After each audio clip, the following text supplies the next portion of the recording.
Welcome to the तार education friends.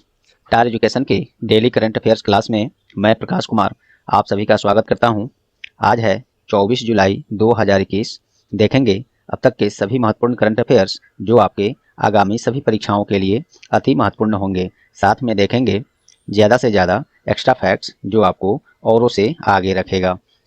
इसका PDF आप ही इन सोशल मीडिया प्लेटफॉर्म से डाउनलोड कर सकते हैं, जिसका लिंक सभी का लिंक्स डिस्क्रिप्शन बॉक्स में दिया हुआ है। प्रश्न हिंदी इंग्लिश दोनों में है। आपसे आग्रह है कि क्लास अंत तक अटेंड करें, तभी आपको इस क्लास का महत्व पता चलेगा। वीडियो ग्रुप्स में शेयर करके तार एजुकेशन का सहयोग कर दें, और चैनल पर आप नए हैं या अब तक सब्सक्राइब नहीं किए हैं तो अभी सब्सक्राइब बटन दबा दीजिए, और पहले से सब्सक्राइब कर लिए हैं तो आपका दिल से आभार। तो चलिए शुरू करते हैं आज का क्लास। पहला प्रश्न है, on which day national broadcasting day was observed recently. हाल ही में किस दिन राष्ट्रीय प्रसारण दिवस मनाया गया? तो ये 23 जुलाई को 23 जुलाई को मनाया गया राष्ट्रीय प्रसारण दिवस। यह जो है इसके इतिहास में थोड़ी सी देखते हैं और वो परीक्षा उपयोगी भी हैं। देखिए, सन 1927 में इंडियन ब्रॉडकास्टिंग कंपनी, जो कि प्राइवेट कंपनी थी एक, उसी के द्वारा मुंबई स्टेशन से देश में पहली बार प्रसारित होने वाली रेडियो प्रसारण के उपलक्ष्य में ये प्रत्येक वर्ष राष्ट्रीय प्रसारण दिवस, इंग्लिश में कहें तो नेशनल ब्रॉडकास्टिंग डे, मनाया जाता है। इस रेडियो स्टेशन को 1936 में सार्वजनिक क्षेत्र के उपक्रम में शामिल कर लिया गया और तब उसको ऑल इंडिया रेडियो का नाम दिया गया। वही 1956 में इसे आकाशवाणी के नाम से भी जाने जाना लगा। और बात करें इसके रिकॉर्ड की, तो देश में लगभग पूरी आबादी या यूँ कहें 99% से अधिक क्षेत्र तक आकाशवाणी की पहुंच है। हर राज्य में, हर क्षेत्र में आकाशवाणी अलग अलग प्रभाग से काम करती है और दिल्ली में मेन है। चलिए, ऑल इंडिया रेडियो के बारे में बात हुई है, उसके बारे में भी देख लेते हैं। ऑल इंडिया रेडियो स्थापना 1936 में हुई। हेडक्वार्टर न्यू दिल्ली है और डायरेक्टर जनरल अभी हाल ही में नए बनाए गए हैं, एन वेणुधर रेड्डी। ये न्यू अपॉइंटमेंट में भी हमने पढ़ाया था, तो ये भी ध्यान रखेंगे। अब चलिए, ये सभी फैक्ट्स हो गए। अब बाकी ऑप्शन देख लेते हैं, वेरी वेरी इंपॉर्टेंट है सब। ऐसे डेज तो बहुत हैं, उसका भी हम लोग चर्चा करेंगे स्पेशल डेज वाले क्लास में। यहाँ ये देखते हैं, 19 जुलाई को हाल ही में बैंक राष्ट्रीयकरण दिवस मनाया गया। आइए इसको लिखित रूप में हम लोग थोड़ा देख लेते हैं। 19 जुलाई को बैंक राष्ट्रीयकरण दिवस मनाया गया। क्या हुआ इस दिन? 19 जुलाई 1969 को 50 करोड़ से अधिक जमा राशि वाले जो भी बैंक थे, उनको भारत में एक साथ 14 बैंकों का राष्ट्रीयकरण किया गया था 19 जुलाई 1969 को। और फिर से 1980 में 6 अन्य बैंकों का राष्ट्रीयकरण एक साथ किया गया। तो कुल मिलाकर 20 बैंकों का राष्ट्रीयकरण 2 टर्म में किया गया था। और बात करें यदि भारत में सबसे पहले किस बैंक का राष्ट्रीयकरण किया गया, तो बैंकों का बैंक या अपना भारत का सेंट्रल बैंक जो है, सेंट्रल बैंक वो अलग है, वो नहीं, भारत का सरकार का अपना बैंक जो है या बैंकों का बैंक कहते हैं, भारतीय रिजर्व बैंक का राष्ट्रीयकरण सबसे पहले 1 जनवरी 1949 में इसका किया गया था।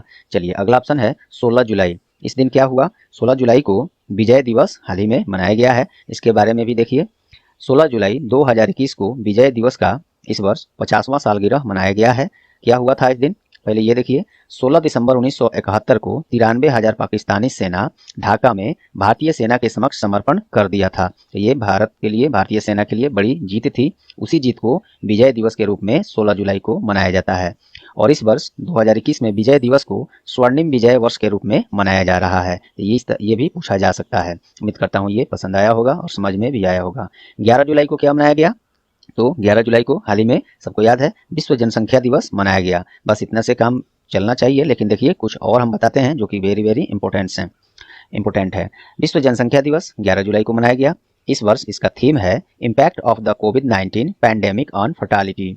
जनसंख्या की दृष्टि से ये बात आप लोग भी जानते हैं, विश्व में भारत का स्थान दूसरा है और चीन पहले स्थान पर है।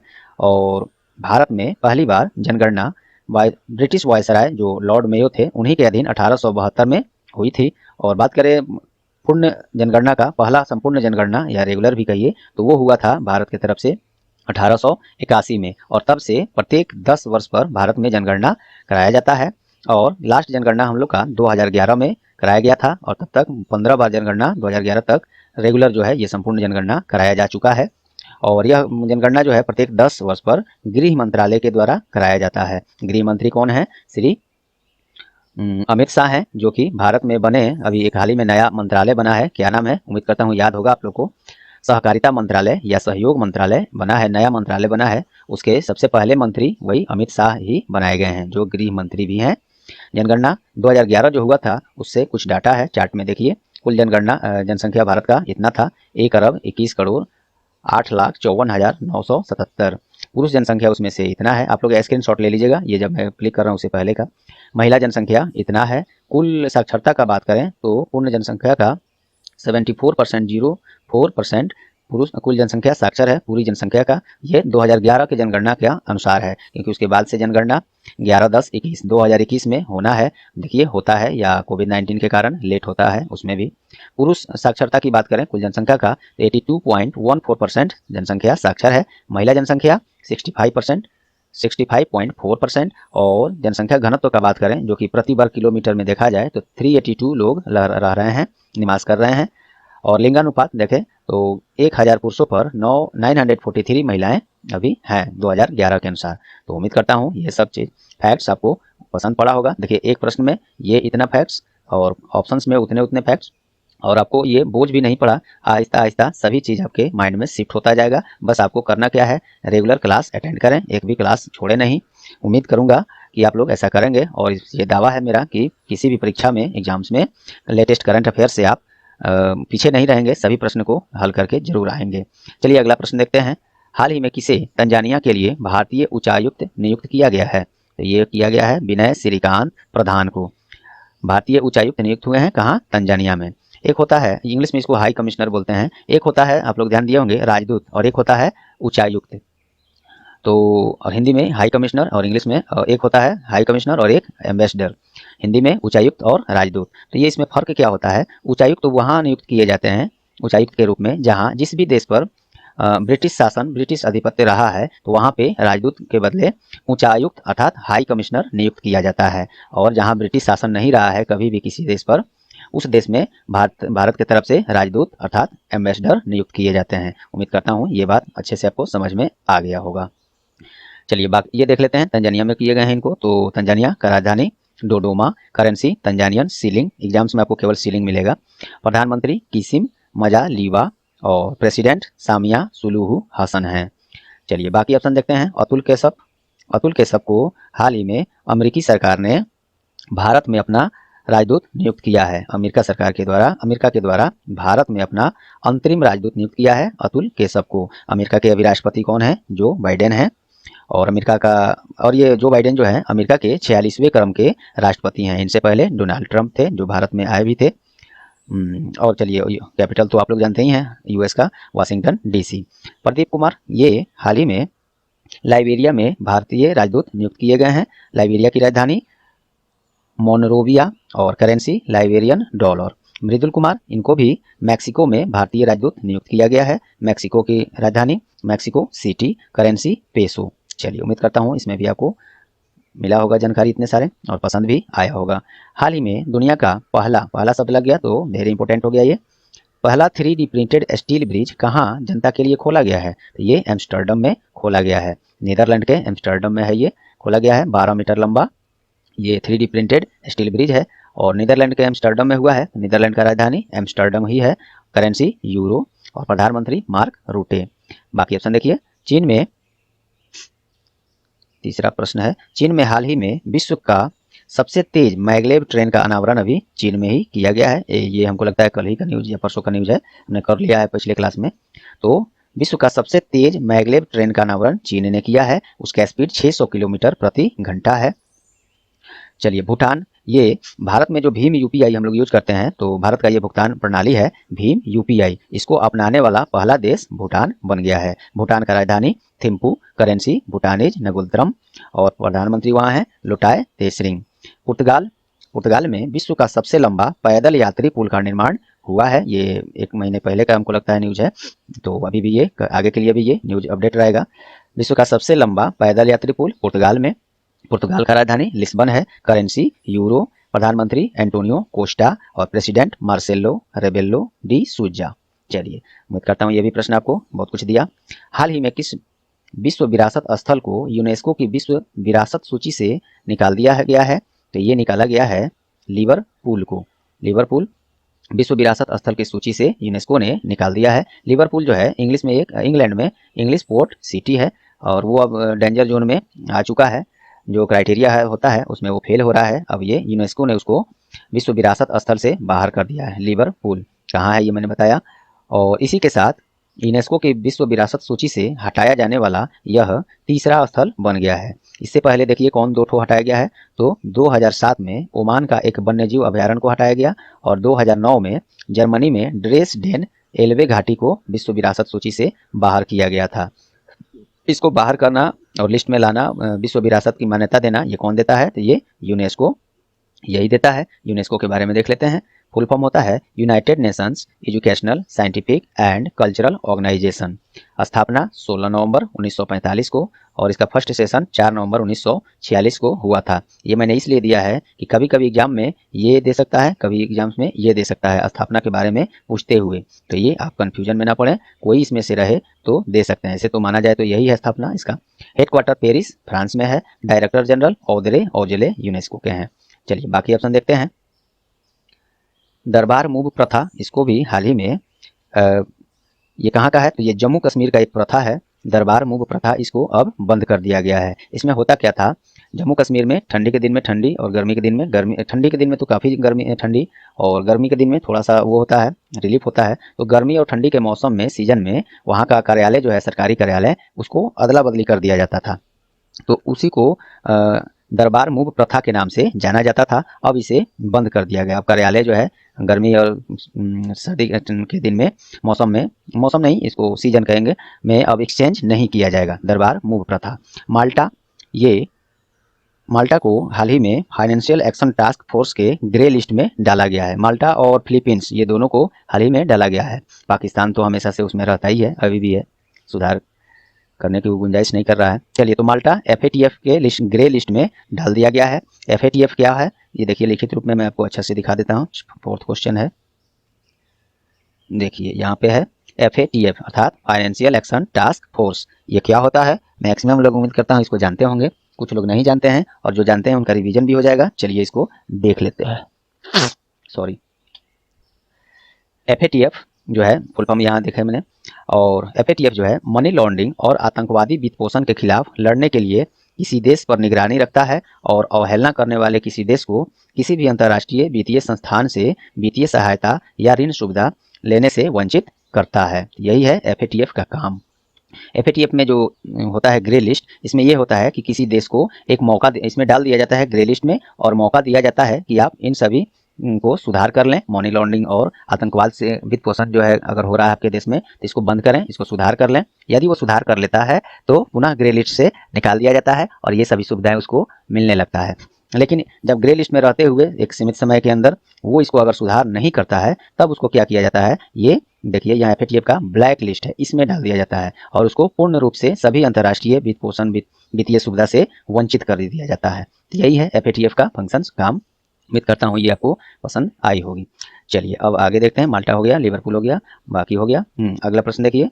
हाल ही में हॉकी इंडिया के द्वारा कौन सा वेब पोर्टल लॉन्च किया गया है? तो ये किया गया है हीरोज कनेक्ट। हॉकी इंडिया के द्वारा heroes connect web portal launch किया गया है। इसमें क्या होगा कि पूर्व और वर्तमान हॉकी खिलाड़ियों को आगामी खेलों में बेहतर प्रदर्शन और रणनीति के लिए चर्चा का मौका दिया जाएगा।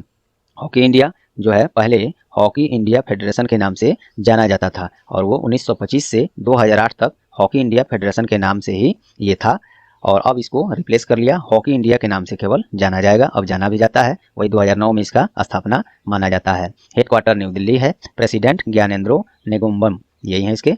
चलिए, तो ये रहा फैक्ट्स। अब देखते हैं ऑप्शंस। हमदम ये क्या है? तो हमदम जो है एक मैच मेकिंग ऐप है। किसने शुरू किया है ये? तो ईरान सरकार के द्वारा। आइए देख ही लेते हैं यहाँ लिखित रूप में, ज़्यादा अच्छा लगेगा। हमदम एक विशेष मैच मेकिंग ऐप है, जैसे हम लोग के यहाँ मैट्रिमोनी, शादी.com ये सब है, उसी तरह का ये भी है मैच मेकिंग ऐप, जिसका नाम है हमदम। ईरान सरकार ने लॉन्च किया है। हुआ ये है, ईरान में प्रजनन दर में काफ़ी गिरावट आया है, तो विवाह को बढ़ावा देने के लिए ये विशेष मैच मेकिंग ऐप हमदम को लॉन्च किया गया है। एक रिपोर्ट के अनुसार ईरान सरकार का महिलाओं के प्रजनन दर में 25% की कमी आई है, उसी के बाद ये कदम उठाया गया है। चलिए, ये हमदम हो गया। सोहम क्या है? सोहम ये हाल ही में पंजाब सरकार ने नवजात बच्चों में श्रवण हानि के प्रभावी प्रबंधन में मदद करने के लिए एक तकनीक अपनाया है, उसी का नाम है सोहम। इसका फुल फॉर्म है, यहाँ देखिए, automated auditory brain stem response system, यह है सोहम का फुल फॉर्म।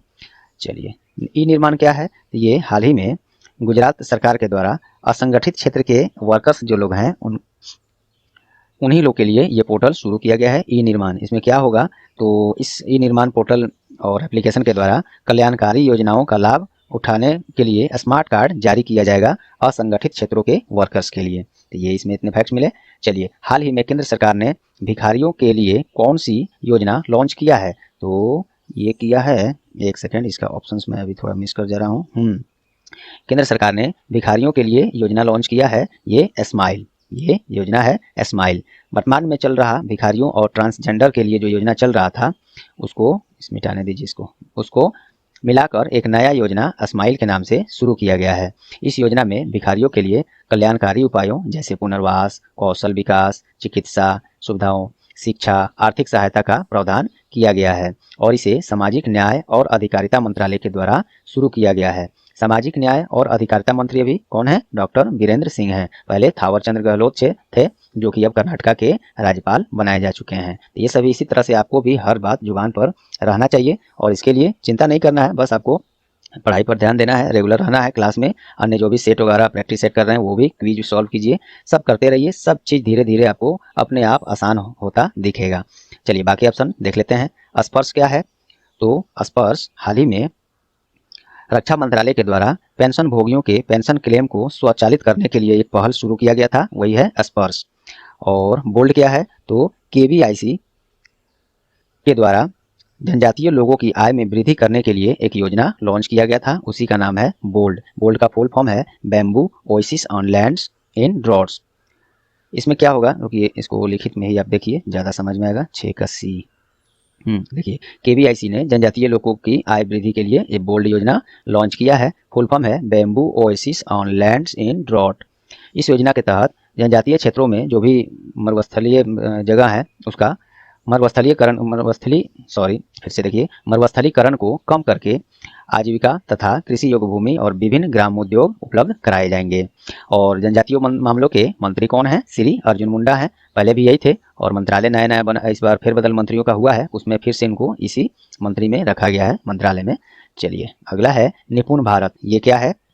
तो निपुण भारत जो है शिक्षा मंत्री के द्वारा बच्चों को मौलिक साक्षरता प्राप्त करने के लिए एक पहल का शुरुआत किया है, निपुण भारत। तो उसी का नाम है निपुण भारत। इसमें क्या है, निपुण भारत का उद्देश्य है 3 से 9 आयु वर्ग के बच्चों को सीखने की जरूरतों को पूरा करना, चाहे वो बच्चा जिस भी वर्ग से हो, सभी को ये सुविधा दिया जाएगा निपुण भारत के तहत। अगला है, हाल ही में प्रसिद्ध कर्नाटक शास्त्रीय वायलिन वादक का निधन हो गया है, उनका नाम क्या है? तो 7 का ऑप्शन है सिक्किल आर वास्करन। ये प्रसिद्ध कर्नाटक शास्त्रीय वायलिन वादक हैं, इनका निधन हुआ है, नाम है सिक्किल आर वास्करन। बाकी ऑप्शन चलिए देख लेते हैं। ये दानिश सिद्दीकी, जरूर याद होगा आप लोग को, काफ़ी इधर चर्चा में रहा है करंट अफेयर्स में। ये इनका भी निधन हो गया है। ये पुलित्जर पुरस्कार विजेता भारतीय फोटो पत्रकार थे, इनका निधन हो गया है। ये दरअसल अफगानिस्तान के कंधार प्रांत में अफगान सैनिकों और तालिबान के बीच लड़ाई के दौरान रिपोर्टिंग कर रहे थे, उसी दौरान घायल हुए और इनका मौत हो गया। ममनून हुसैन, ये कौन है? तो पाकिस्तान के पूर्व राष्ट्रपति हैं, इनका भी हाल ही में निधन हो गया है। पाकिस्तान का राजधानी इस्लामाबाद, करेंसी पाकिस्तानी रुपी और प्रधानमंत्री इमरान खान जो कि पूर्व क्रिकेटर हैं और प्रेसिडेंट आरिफ अलवी हैं। यशपाल शर्मा, इनका भी निधन हुआ है। ये पूर्व भारतीय क्रिकेटर हैं जो कि 1993 में भारतीय क्रिकेट टीम जो क्रिकेट वर्ल्ड कप पहली बार जीता था उस टीम सदस्य में ये भी शामिल थे, यशपाल शर्मा, इनका भी निधन हो गया है। तो ये क्रिकेटर थे। चलिए, अगला है हाल जल्द ही जारी होने वाली आत्मकथा। ये 27 इसी माह में 2-3 दिन बाद, ये हमको लगता है ये 27 जुलाई शायद था इसका जारी होगा, जारी हुआ नहीं है, तो जारी जब भी होगा आप लोग अभी से देख लीजिए इसको। तो ये एक आत्मकथा है, the stranger in the mirror. ये किसके द्वारा लिखा गया है? तो ये रीता राममूर्ति गुप्ता के द्वारा लिखा गया है। तो 6 नंबर में मैं क्या ऑप्शन बताया हूँ? सी स्माइल बताया, कहाँ एक मुझे चलिए ठीक है, कहीं गलती तो मैं कुछ नहीं बताया ना, ऑप्शन मुझे लग रहा है कहीं कंफ्यूजन में गलती, नहीं सभी सही जा रहा है, सही है। चलिए, तो the stranger in the mirror किसके द्वारा लिखा गया है? रीता राममूर्ति दास गुप्ता, इन्हीं के द्वारा लिखा गया है। यह जो है आत्मकथा फिल्म जगत के जाने माने व्यक्तित्व राकेश ओम प्रकाश मेहरा पर आधारित ये आत्मकथा है। और इस पुस्तक में, आत्मकथा में, ये राकेश ओम प्रकाश इसमें को राइटर भी हैं, सह लेखक जिसको बोलेंगे, इन्होंने भी इसमें साथ दिया है। मेन लेखक इसके रीता राममूर्ति गुप्ता हैं। चलिए बाकी ऑप्शन देखते हैं। बीमल जलान, इन्होंने भी हाल ही में एक पुस्तक लिखा है, वेरी इंपॉर्टेंट है ये, द इंडिया स्टोरी, किसने लिखा है? बीमल जलान, इन्होंने लिखा है। और बीमल जलान भारतीय रिजर्व बैंक ऑफ इंडिया के पूर्व गवर्नर हैं। याला मंचीली शिवाजी, ये कौन सा पुस्तक लिखे हैं? तो ये इसको रुकिए लिखित रूप में देखिए, नहीं तो बोलने से हो सकता है क्लियर ना हो। याला मंचीली शिवाजी, ये पालेकु पठाभिषेकम के द्वारा ये इस पुस्तक को उन्होंने लिखा है। और इस पुस्तक का विमोचन राष्ट्रपति उपराष्ट्रपति एम वेंकैया नायडू के द्वारा किया गया। और पालेकु पठाभिषेकम का अर्थ होता है गांव में राज्याभिषेक, तो इम्पोर्टेंट है ये, उपराष्ट्रपति ने इसका विमोचन किया है इसलिए ये ज़्यादा इम्पोर्टेंट हो गया है। आइए अगला है करीना कपूर खान, इन्होंने भी एक पुस्तक लिखा है, क्या नाम है? The pregnancy Bible. ये करीना कपूर खान वही अभिनेत्री, सही सोच रहे हैं आप लोग, उन्होंने ही इस पुस्तक को लिखा है। और इस पुस्तक में वे अपने प्रेगनेंसी के दौरान शारीरिक और भावनात्मक अनुभवों को साझा किया है। अब चलिए कुछ क्वेश्चन हम लोग one liner with extra fact में फटाफट देख लेते हैं, सभी इंपॉर्टेंट है, बने रहिए लास्ट तक। हाल ही में किस राज्य सरकार ने संस्कृत विद्वानों के लिए निःशुल्क बस यात्रा का सुविधा देने का घोषणा किया?